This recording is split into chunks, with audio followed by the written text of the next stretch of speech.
It's also been proven that our outlook, our mindset, actually plays a significant role in our longevity.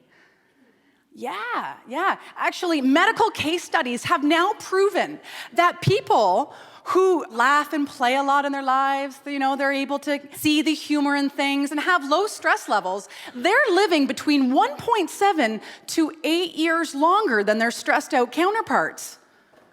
Now, I know what you're thinking, but don't go telling those certain stressed out people that they're gonna die an untimely death. Like, oh, you should take that cruise you've been talking about. Carpe diem. Yeah, and this is the mind-body connection, right? Every thought that we have has a chemical equivalent. And so when we're able to keep it light, when we're able to see the humor in things or meet life with that positive outlook, what happens is our body responds, and we trigger the relaxation response. We keep endorphins, those health-enhancing endorphins, at a high level in our system. But when we do get stressed out, we start taking things very seriously. We get all caught up in that negative noise in our mind. What happens is when we have that negative mindset, our body responds by producing those stress hormones. You guys heard of stress hormones, like cortisol? Yeah, which deteriorates our health. So keep in mind, this is one of the most important choices that we can make in our lives, is how we respond to our external circumstances because of the mind-body connection. Now, thankfully, there is another way to lower stress hormones and raise endorphins, to adjust our hormonal levels through exercise. That's right, ladies and gentlemen. It's the ultimate backup plan. No, really, honestly, this is the reason that I exercise regularly in my life, is because I can still take things too seriously. I can still, walk around with that, head full of that negative mind chatter. Sure, right? Yeah, no, there's lots of times when I realize that I'm a depressed and anxious inspirational speaker.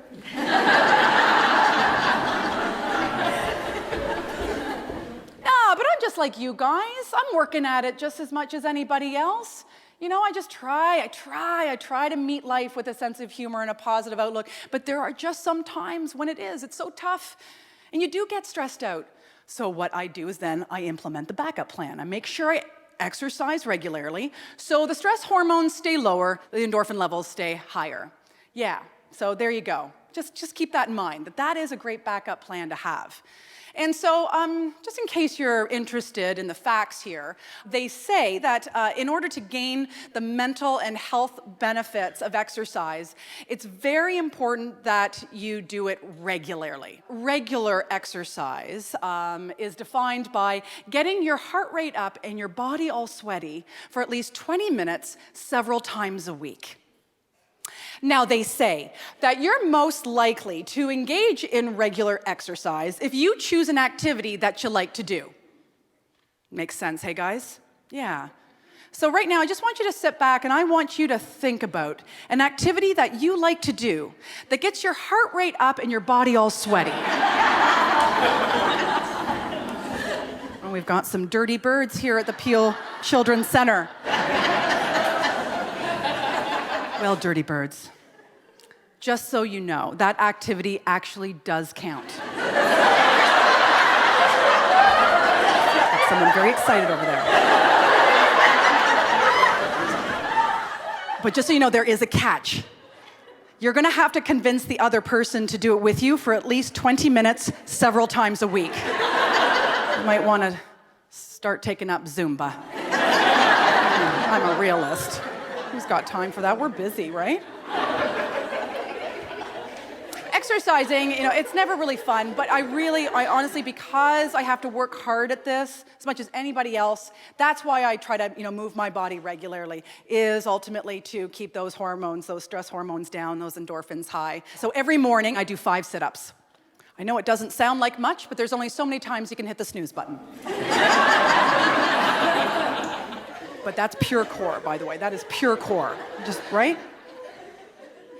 I've been doing other things other than that. I joined a fitness studio in my neighborhood. And so a couple weeks ago, I went to a hot yoga class. Yeah, I tried hot yoga. It was completely disappointing. The teacher was so not hot.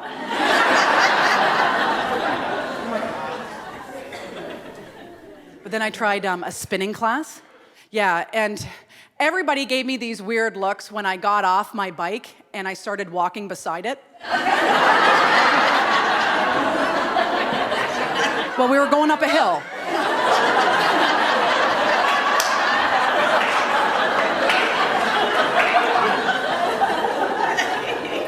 And then they laughed at my helmet.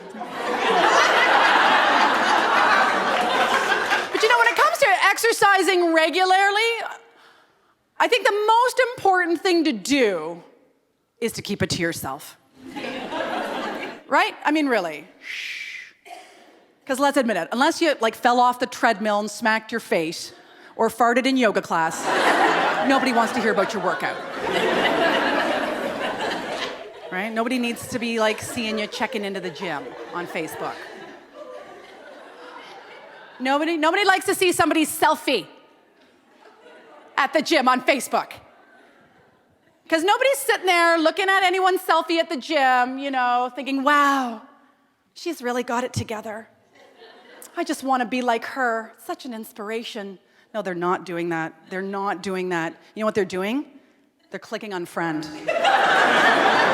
Or unfollow if they're nice. Yeah.